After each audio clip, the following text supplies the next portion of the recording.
ये क्या है? कितने सारे मिस्टेक करते हैं आप? हाँ, कितने दिन हो गए काम करते हुए आपको? घंटी, हेलो, घंटी बज रही है, फोन उठा लीजिए। Excuse me sir, Yes? Rana आपसे मिलना चाहती है, वो कब से आपका वेट कर रहे हैं। ठीक है सर, आपका लेटर सुनिए, बाद में भेजिएगा। मास्टर पे साइन पहले, आने के बाद नहीं, समझ गए आप? जी सर। हाँ, गप मार ली आपने तो काम नहीं कीजिए कुछ।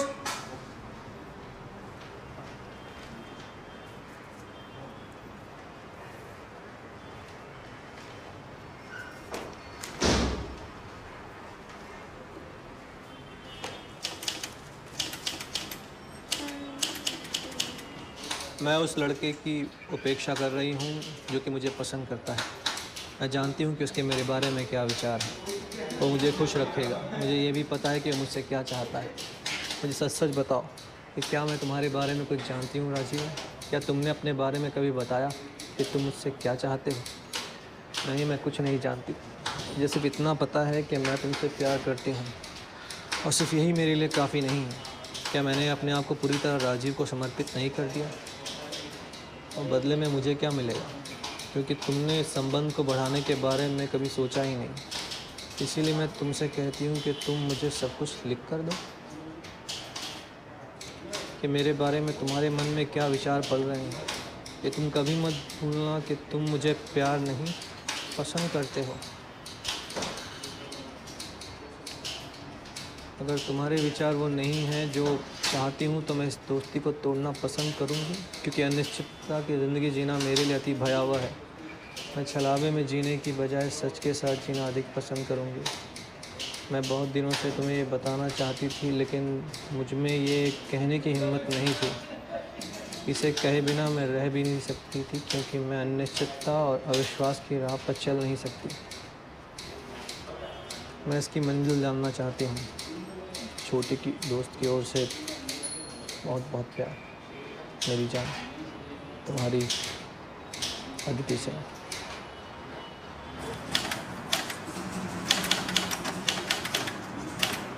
मिलने जाने में हाँ, कितने 7 बजे।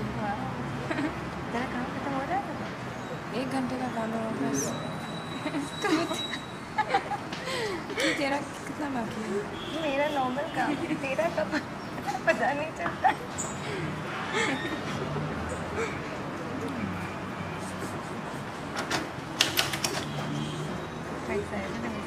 ऑब्वियसली। ये कोई पूछने की बात नहीं है। नहीं थैंक यू। ये क्या है? हाँ नहीं कुछ नहीं।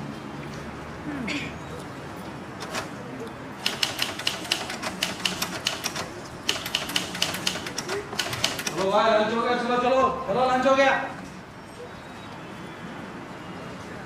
लंच के लिए आ रही हो?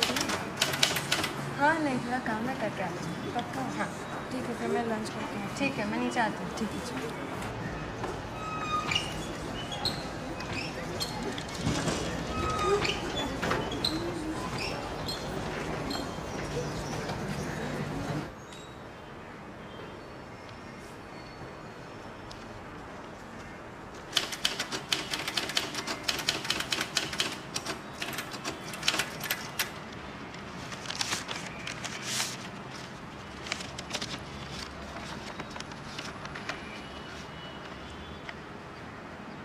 अगर तुम उस लड़के को जिसने तुम्हें प्यार करना शुरू किया है मुझसे ज़्यादा चाहती हो तो मैं उसका बुरा क्यों मानूंगा? अदिति जिसे चाहे उसे चुन सकती है। उस पर किसी तरह का कोई दबाव नहीं है। मुझे लगता है कि मुझे प्यार करने की उसकी ज़रूरत नहीं है। ये बात और है अगर वो मुझसे प्यार करने का दिखावा कर अपना दिल ना बहला रहे। जो प्यार करता है वो एक वकील के कागजातों की तरह प्रेम पत्र नहीं लिखता। प्रेम किसी को गुनहगार नहीं बनाता। तुम मुझे खुलकर क्यों नहीं बताती? तुम्हें उस इंसान को तड़पा कर क्या मिलेगा जिसने कभी नुकसान नहीं पहुंचा?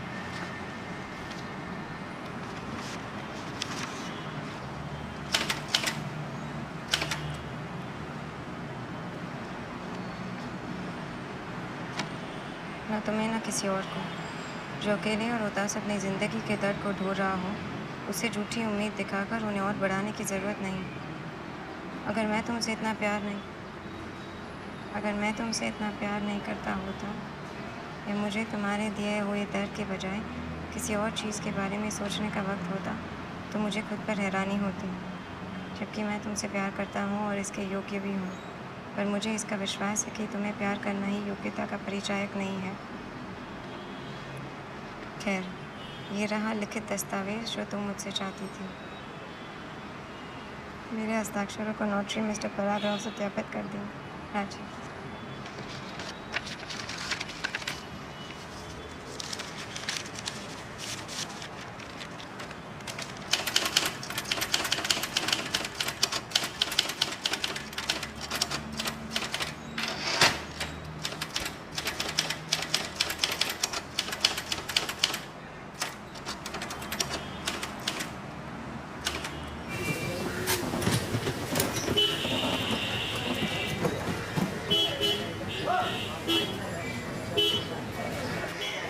अंदाज़ा नहीं लगा सकते मैं कितनी उदास हूँ। रो रोकर थक चुकी हूँ।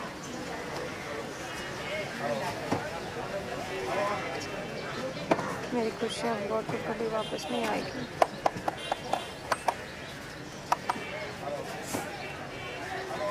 जल्दी दो ना।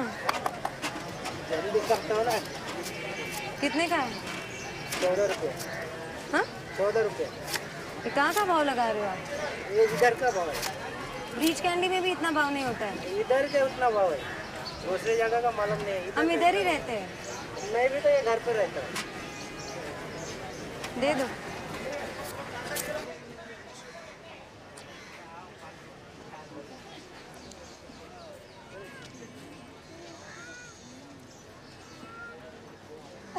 मैं बहुत नाखुश हूँ।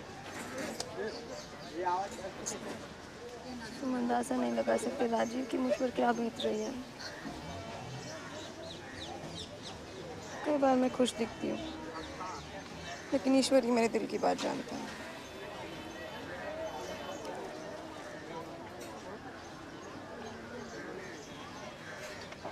सच तो यह है कि मैं तुम्हारे साथ कभी दुखी रह ही नहीं सकती। इसके अलावा मैं कुछ और सोचती ही नहीं, क्योंकि सब कुछ भूल गई हूँ।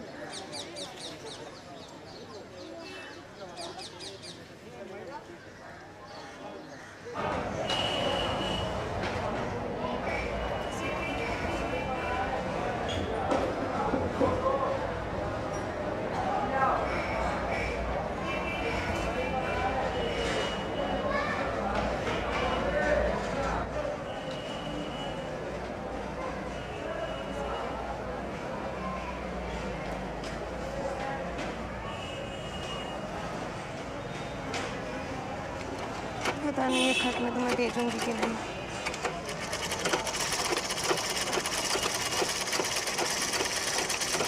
कभी सोचती हूँ भेजूं,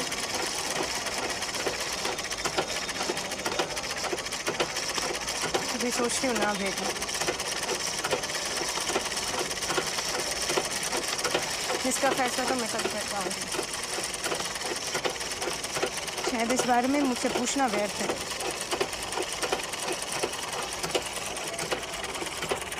आधी रात बीत चुकी और मैं सोने जा रही हूँ। कल मिलेंगे।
सुबह के 4 बजे हैं, लेकिन दर्द से टूटते बदन के बावजूद मैंने नींद को हमेशा के लिए अलविदा कह दिया है।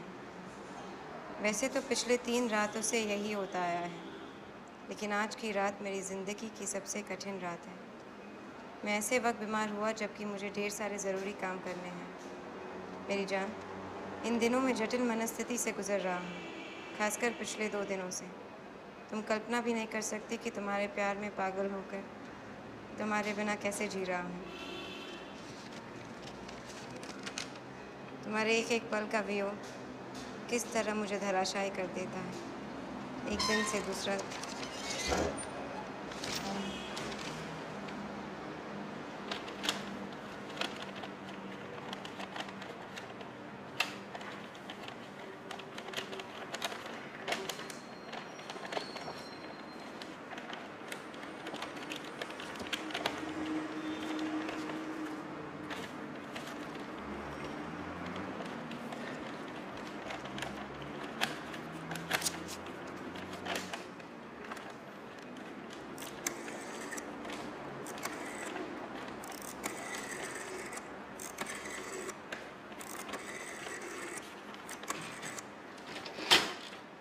हेलो।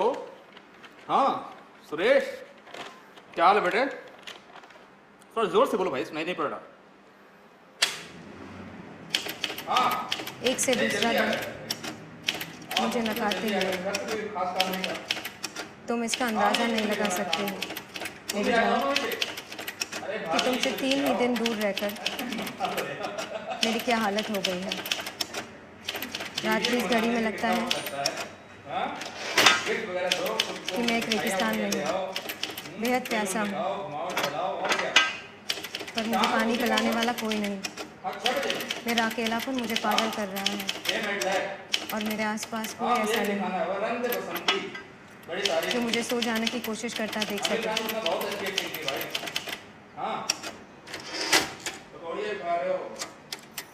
मैं बहुत असहनीय महसूस कर रहा हूँ और सिर्फ सोने का बहाना करते हुए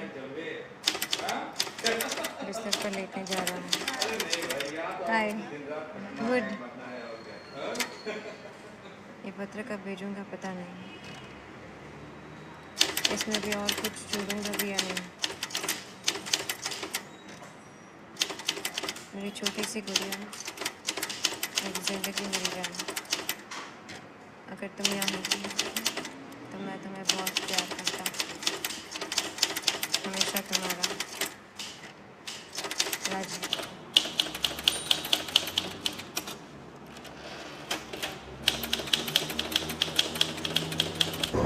अदिति, तुम कल्पना भी नहीं कर सकते कि जब मैं बीमार होता हूँ, हताश होता हूँ, उदास होता हूँ, तब तुम मुझे कितना याद आती है। कुछ दिन पहले जब मैंने तुमसे अपने बीमारी के बारे में बात की थी तो मुझे लगा क्या, बल्कि पूरा विश्वास है कि तुम्हें इसमें कोई दिलचस्पी नहीं है, क्योंकि तुम बीमार नहीं हो ना। इसीलिए मैं समझ सकता हूँ कि तुम्हें दूसरों के दर्द की चिंता नहीं है। कोई तब जब तुम दूसरों से प्यार का दम भरती हो, जैसे कि मैं। मुझे पता है एक बीमार आदमी बहुत परेशान करता है, उसकी देखभाल करना बड़ा मुश्किल होता है, लेकिन मैं तो सिर्फ तुमसे इतना ही चाहता हूँ ना कि तुम मेरे साथ प्यार का झूठा नाटक करो, मुझ पर दिलचस्पी लेने का दिखावा करो। कम से कम मुझे उतना बुरा तो नहीं लगेगा जितना कि तुम्हारा मुझ में दिलचस्पी ना लेने के साथ साथ मेरे हाल के बारे में परवाह ना करने में लगता है।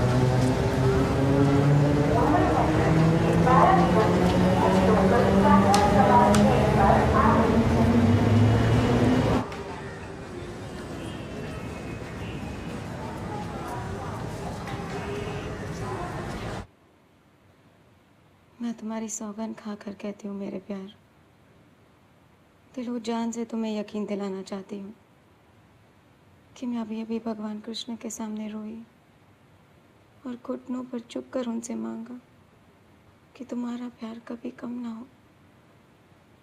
मैं तुम्हें बहुत खुश रखूंगी और तुम मुझे कभी भूलोगे नहीं, क्योंकि तुम कल्पना भी नहीं कर सकते कि किस बेरुखी के साथ तुम अपनी गुड़िया के साथ पेश आए। उससे मुझे कितना दुख हुआ, आज तुमने साफ दिखा दिया। कसम से कल पूरा दिन मैं ये बात समझ नहीं पाई कि जिसे तुम इतना प्यार करने की बात करते हो उसे प्यार करना छोड़ कैसे कम से कम मैं तो ऐसा नहीं कर सकती।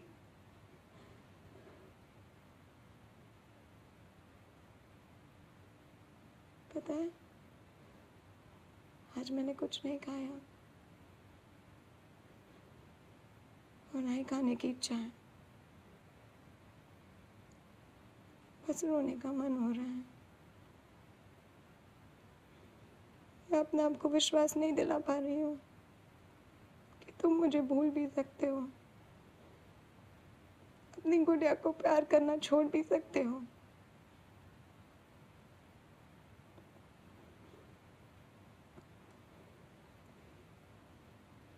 लेकिन मुझे भगवान कृष्ण पर पूरा विश्वास है। कुछ दिनों पहले जब मैं बहुत उदास थी तब मैंने उनसे मांगा कि तुम मेरे बेहद अच्छे मित्र रहोगे, और मुझे इस बात का पूरा विश्वास था कि वो मेरी इच्छा ज़रूर पूरी करेंगे।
मेरी जान, हम अकेले कब और कहाँ मिल सकते हैं?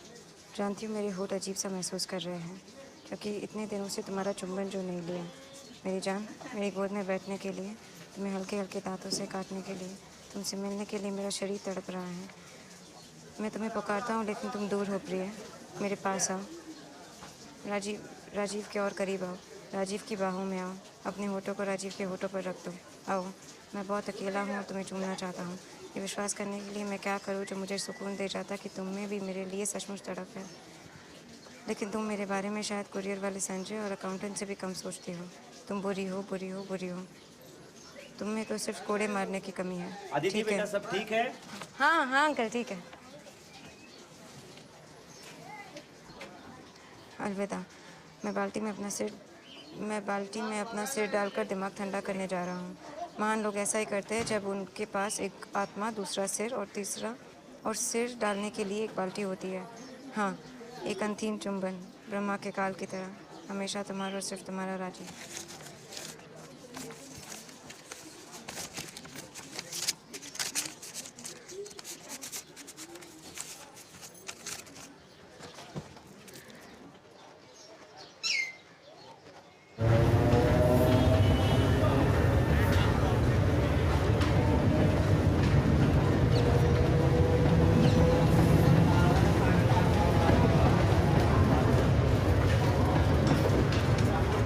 मेरे पापा सब कुछ जानते हैं।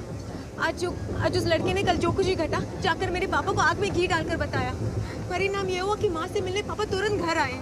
घबरा कर माँ ने कहा कि वो कुछ नहीं जानती। उस लड़के ने कहा कि तुम मेरी ऑफिस में काम करते हो और इसकी वजह से मैंने उससे रिश्ता तोड़ा। उसने ये भी कहा कि मैं तुम दोनों से एक साथ रिश्ता रख रही थी। कल जब हम पृथ्वी कैफे गए थे, उसने तुम्हें किसी के साथ बात करते एकदम साफ देखा था। पापा की प्रतिक्रिया की कल्पना तुम कर सकते हो। उन्होंने माँ से कहा कि इस पर नजर रखनी चाहिए। वो नहीं चाहती कि मैं तुमसे सरेआम बात करूं, अगर प्यार की ये कहानी सच हो तो।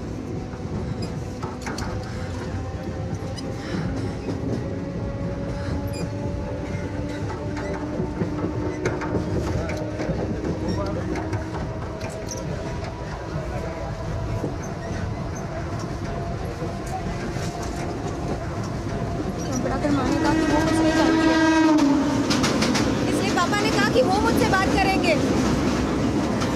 मेरी जान, इन दिनों हम दोनों को एक दूसरे से मिलने की मनाही है। अब से मुझे खत लिखना पड़ेगा और मुझे मिलने के लिए खिड़की पर आना पड़ेगा। ठीक है? हम दिन और समय तय कर सकते हैं। जैसे कल 7:30 बजे तुम मेरी गली से गुजरना और मैं खिड़की पर तुम्हें देखने के लिए वहाँ रहूँगी। ठीक है? तुम आओगे ना?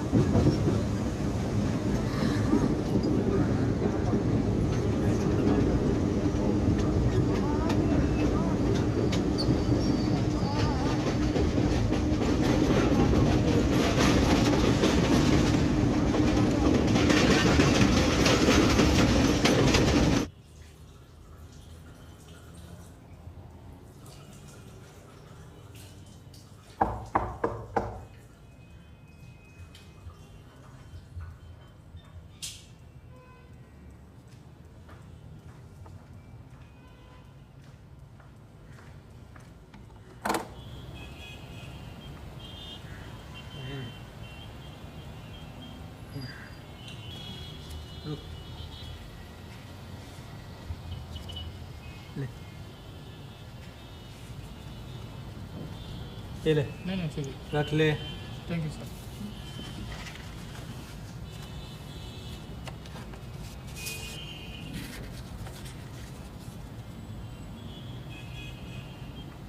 मेरे सबसे प्रिय राजीव, मैं लगभग पूरा दिन खिड़की पर बैठकर सिलाई करती रहती हूँ और आने जाने वाले को देखती रहती हूँ। लेकिन ये भी हो सकता है कि मैं तुम्हें देख ना पाऊँ। इसीलिए जब तुम आओ तो चौराहे का एक या तो चक्कर लगाना, जब तक कि मैं तुम्हें देख ना लूँ, क्योंकि मैं हमेशा तुम्हें देखने की आशा लिए रहती हूँ। इसीलिए गली की तरफ मुड़ी बैठी रहती हूँ ताकि तुम्हें आता देख सकूँ। तुम जानते हो ना कि मैं तुम्हें हर रोज़ देखना चाहती हूँ। तुम्हारी अदिति कुमार। काश ऐसा ही।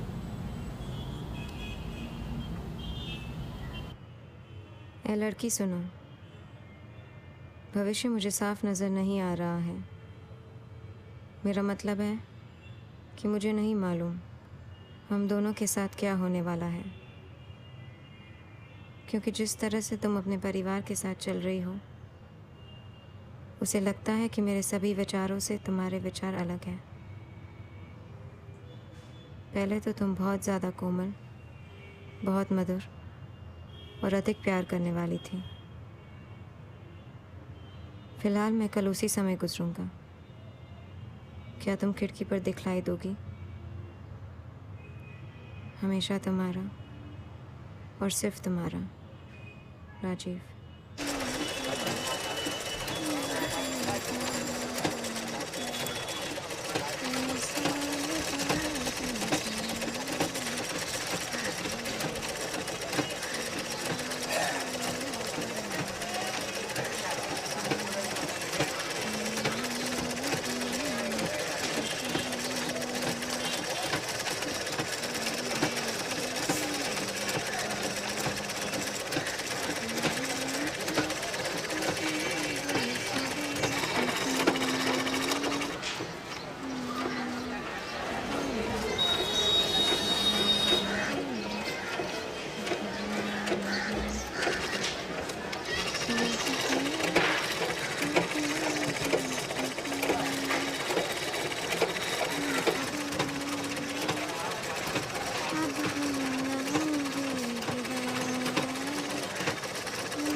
किसी को बताना मत कि हम दोनों इस तरह से मिलते हैं। बड़ा अजीब सा लगता है किसी को ये बताना कि हम दोनों एक दूसरे से प्यार करते हैं।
मेरी प्यारी गुड़िया,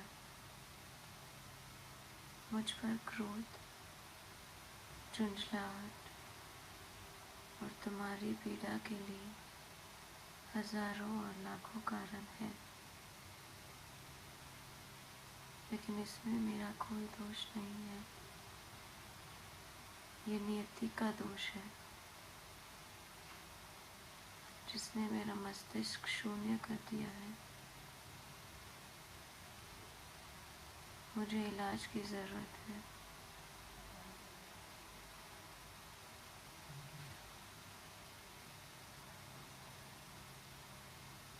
मैं ये नहीं जानता कि ये स्थायी है, लेकिन मैं उस स्थिति में हूँ जिसमें इस प्रकार के इलाज की ज़रूरत होती है। मैं अगले महीने मानसिक स्वास्थ्य गृह में भर्ती होना चाहता हूँ, जहाँ उचित इलाज करा सकूँ, जो कि मेरी आत्मा को काली अंदर से बचाने में मदद करेगा।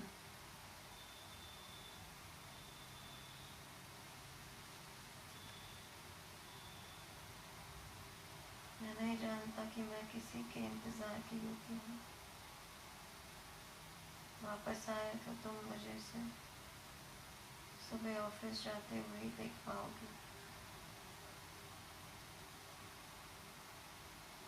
चिंता मत करो, हमेशा और सिर्फ हमेशा तुम्हारे राजी।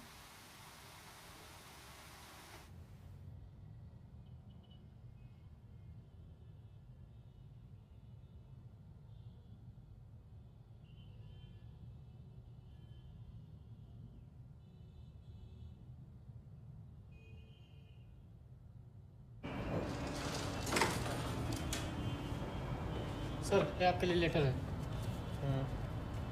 महेंद्र, हाँ ये ले। Thank you sir.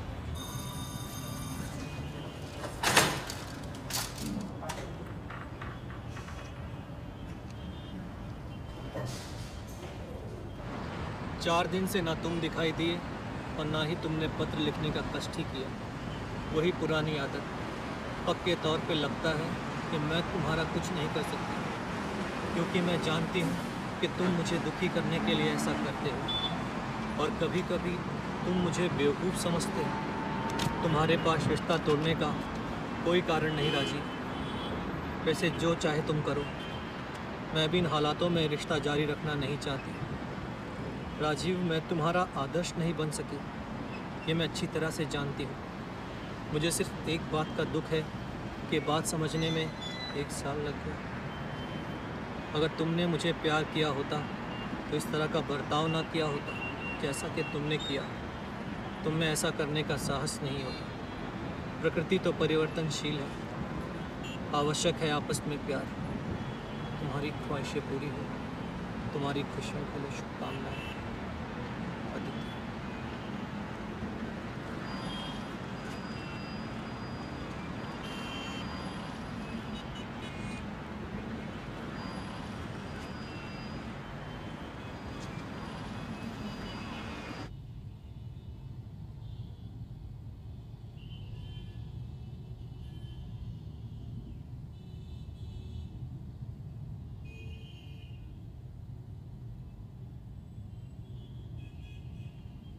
इसमें ना अदिति का दोष है ना मेरा। ये सारा कसूर नियति का है। अगर नियति कोई व्यक्ति होता तो हम सारा दोष उस पर मढ़ देते। समय जो चेहरों पे झुर्रियों और बालों में सफ़ेदी का कारक होता है, उससे भी तेज वो प्रेम की तीव्र भावनाओं को मंद कर देता है। क्योंकि अधिकतर लोग मूर्ख होते हैं, इसीलिए इस बात का एहसास नहीं कर पाते और समझते हैं कि प्यार जीवित है, जबकि महज उसकी आदत रह जाती है। अगर ऐसा ना हो तो इस संसार में कोई भी खुश नहीं रहेगा, क्योंकि ये लोग ये समझ नहीं पाते कि प्यार स्थायी नहीं होता, उसका अंत हो जाता है। फिर भी इसी मिथ्या में अपना जीवन गुजार देते हैं और इस खाली जगह पर स्थान ले लेती है कृतज्ञता और सम्मान। यही कष्ट का कारक है। हर कष्ट का अंत होता है। ये जो जीवन है, जो सब कुछ है, अंत में समाप्त हो जाता है, तो भला प्यार और पीड़ा का अंत कैसे नहीं हो सकता? कि ये तो जीवन के कुछ क्षण मात्र है।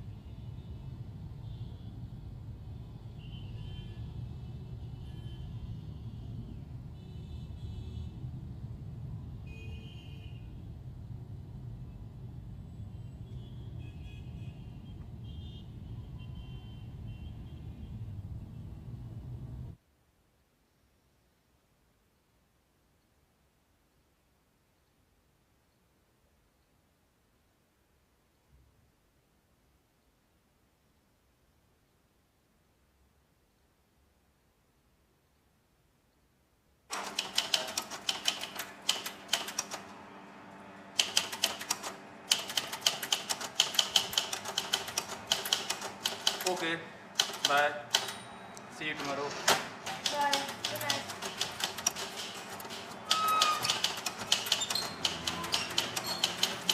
Bye. Good night.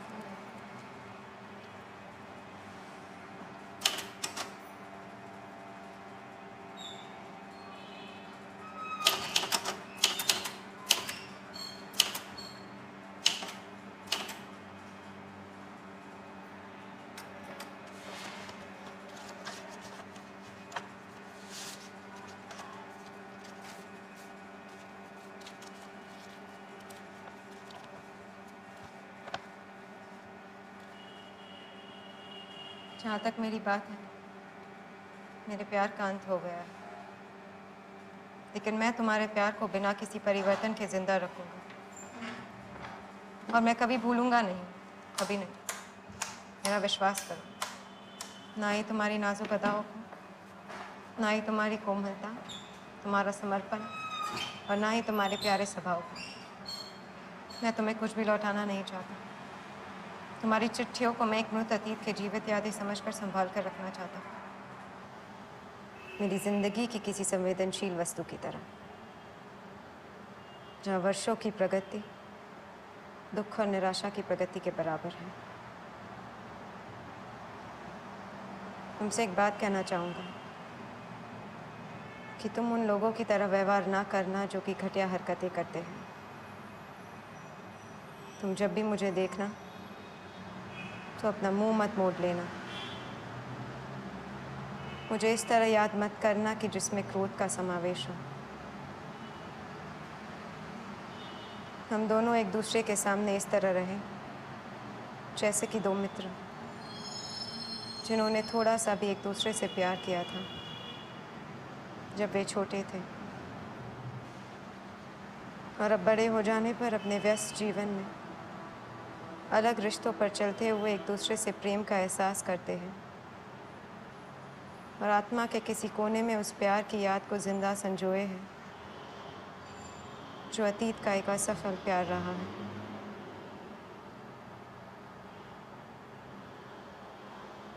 मैं बहुत पीड़ा की अनुभूति के साथ ये शब्द भेज रही हूँ। मेरे गहन भय ने मुझे धोखा नहीं दिया। दरअसल मुझे एहसास हुआ कि मैं एक ऐसे आदमी के साथ जुड़ी थी जो दूसरों की सच्ची भावनाओं के साथ खेलता है, जो मासूम लड़कियों का दिल तोड़ने के लिए अपने को भी तकलीफ देने से थकता नहीं, ना ही उन्हें भविष्य की सहानुभूति देने के लिए, उनमें दिलचस्पी लेने या अपना लालच पूरा करने के लिए, बल्कि उन्हें दुख पहुंचाने, तकलीफ देने या उन्हें प्रताड़ित करने के लिए भी वो थकता नहीं। जिसने इस बारे में न कल्पना की हो, ना ही इसे जाना हो, उसके लिए यह है अद्वितीय, असाधारण और महान। जहां तक मेरा प्रश्न है, मैं भविष्य में इसे सीख लेने से चूकूंगी नहीं। तुमने मुझे ये तो समझा ही दिया है कि किस तरह विश्वास के साथ एक व्यक्ति अपनी भावनाओं, प्यार और सहानुभूति से एक किशोर लड़की के भविष्य को विस्तार देता है। मेरी एक सहेली कुछ दिनों पहले कह रही थी, एक औरत जो मर्द के एक भी लफ्ज का भरोसा करे वो पहले दर्जे की मूर्ख है। अगर वो किसी दिन अपनी सुंदर आंखों से उसे जहर से भरा प्याला अपने होठों से लगाते हुए देखे तो जल्दी से उस मर्द के गले में उड़ेल दे। इस तरह वो संसार को एक झूठे व्यक्ति से मुक्ति दिलाएगी। हम बहुत हंसे। आखिर वो सच कह रही थी।